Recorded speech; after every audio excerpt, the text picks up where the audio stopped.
ప్రభు అయిన యేసయ్య శ్రేష్టమైన నామంలో ఈ ఉదయకాల ధ్యానాలకు ఆహ్వానం. మార్కు సువార్త దానిని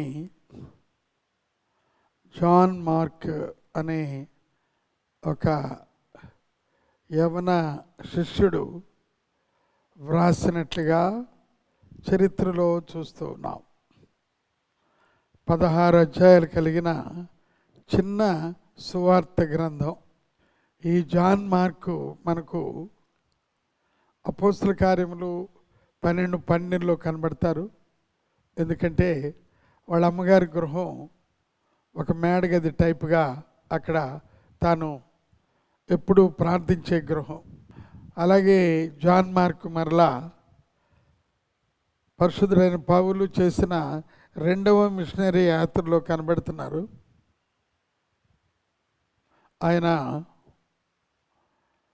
జాన్ మార్కుని పౌలు గారు కొంత ఖండించి, ఈయన పలానా స్థలానికి వెళ్ళినప్పుడు, పంపులియా అనే స్థలానికి వెళ్ళినప్పుడు అక్కడ కనబడలేదు, కాబట్టి ఇతని వలన వేస్ట్ అంటే బర్నబా గారు ఆయన్ని భుజాన్ని వేసుకుని, పర్వాలేదు నేర్చుకుంటాడు పర్వాలేదులే, అట్లా వేస్ట్ క్యాండిడేట్ అనకూడదు అని అన్న. అందువలన ఆయన బర్నబాతో వెళ్ళి బలపరచబడ్డాడు.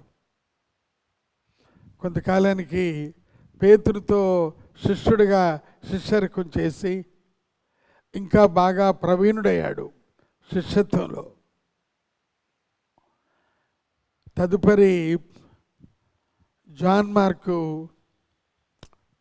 విశ్వాసంలో, ప్రార్థనలో, ప్రేమలో ప్రవీణుడై అకుంఠితమైన దీక్ష చేత ఈ యొక్క గ్రంథాన్ని వ్రాసాడు. 16 అధ్యాయాలు గల గ్రంథాన్ని వ్రాసాడు. జాన్ మార్కు రాసిన గ్రంథం యేసు ప్రభుని ఒక సేవకుడిగా అభివర్ణించాడు. మార్కు శుభవార్త 10వ అధ్యాయం 45లో మనుష్య కుమారుడు పరిచారం చేయించుకున్నటకు రాలేదు కానీ పరిచర్య చేయుటకును అనేకులకు ప్రతిగా తన ప్రాణమును క్రయధనముగా ఇచ్చుట కొరకు వచ్చెను అని. ప్రభువుని ఒక శ్రమ సేవకుడుగా,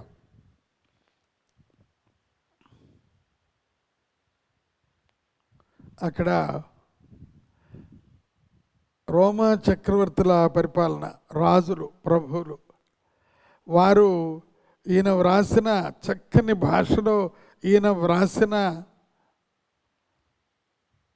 ఆ యొక్క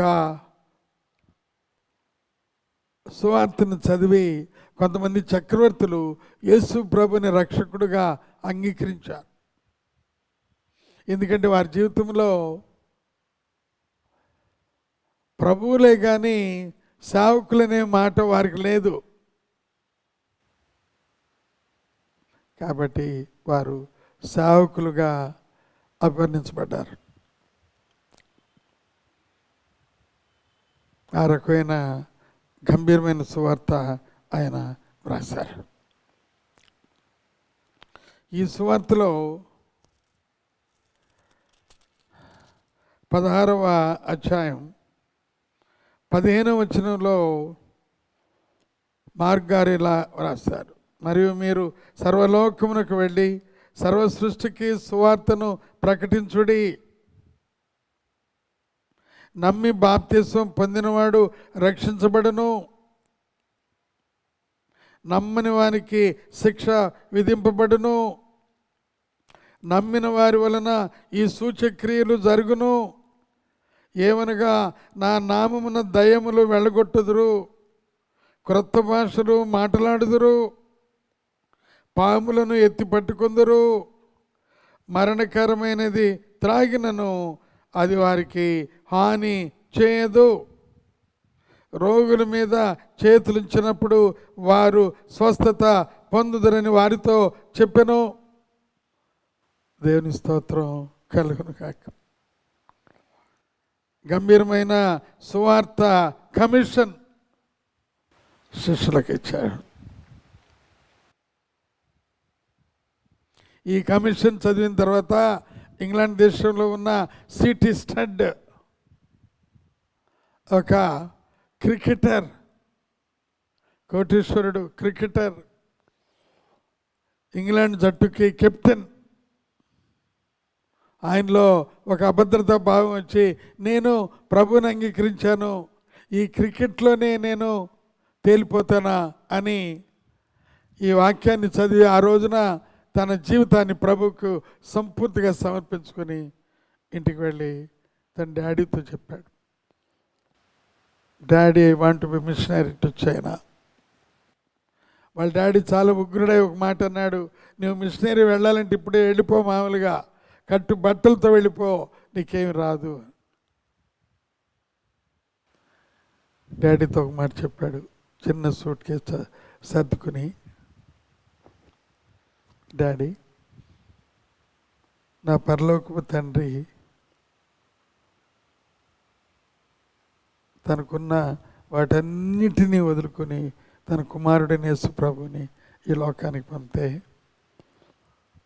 నేను మిషనరీగా వెళ్ళటం ఏమాత్రం డాడీ, నాకేం అక్కర్లేదు డాడీ అని వెళితే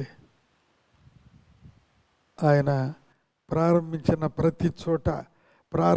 ప్రతి చోట అద్భుతమైన నిధులు ప్రభు ఇచ్చాయి.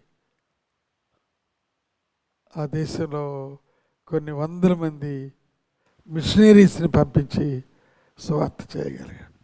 ప్రియులారా, ఇక్కడ ఉన్న గంభీరమైన మాట, మరణకరమైన విషయము ఏదైనా త్రాగినను అది వారికి హాని చేయదు. దేవునికి స్తోత్రం.